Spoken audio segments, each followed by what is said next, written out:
Hi Pop-Tarts, back for the Quarantine Read Aloud series, day 58. Today, we will be reading Judith Borst, Alexander and the Terrible, Horrible, No Good, Very Bad Day, illustrated by Ray Cruz. And just a little fun fact, this is copyrighted 1972, just like your teacher. I hope you love it.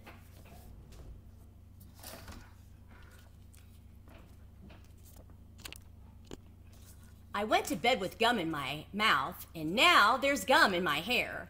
And when I got out of bed this morning, I tripped on the skateboard, and by mistake, I dropped my sweater in the sink while the water was running, and I could tell it was going to be a terrible, horrible, no good, very bad day. At breakfast, Anthony found a Corvette Stingray car kit in his breakfast cereal box. And Nick found a junior undercover agent code ring in his breakfast cereal box. But in my breakfast cereal box, all I found was breakfast cereal. And I think I'll move to Australia.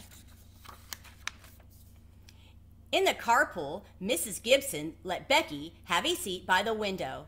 Aubrey and Elliot got seats by the window too. I said I was being scrunched. I said I was being smushed. I said, if I don't get a seat by the window, I'm going to be car sick. No one even answered. I could tell it was going to be a terrible, horrible, no good, very bad day. At school, Mrs. Dickens liked Paul's picture of the sailboat better than my picture of the invisible castle. At singing time, she said I sang too loud. At counting time, she said I left out 16. Who needs 16? I could tell it was going to be a terrible, horrible, no good, very bad day.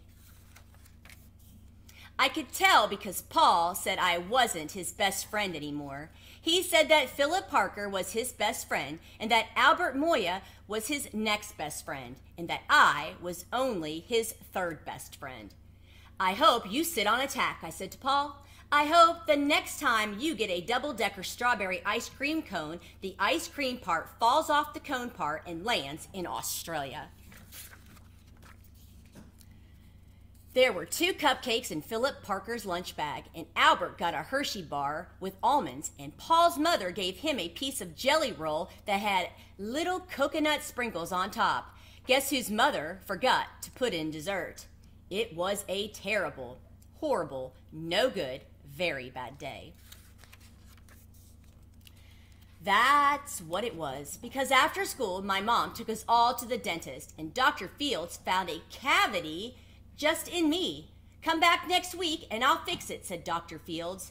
Next week, I said, I'm going to be in Australia. On the way downstairs, the elevator door closed on my foot while we were waiting for my mom to get the car. Anthony made me fall where it was muddy, and then when I started crying because of the mud, Nick said I was a crybaby, and while I was punching Nick for saying crybaby, my mom came back with a car and scolded me for being muddy and fighting. I'm having a terrible, horrible, no good, very bad day. I told everybody. No one even answered. So then we went to the shoe store to buy some sneakers. Anthony chose white ones with blue stripes. Nick chose red ones with white stripes. I chose blue ones with red stripes, but then the shoe man said we're all sold out. They made me buy plain old white ones, but they can't make me wear them. When we picked up my dad at his office, he said I couldn't play with his copying machine, but I forgot. He also said to watch out for the books on his desk, and I was careful as could be except for my elbow. He also said don't fool around with his phone, but I think I called Australia. My dad said please don't pick him up anymore. It was a terrible, horrible, no good, very bad day.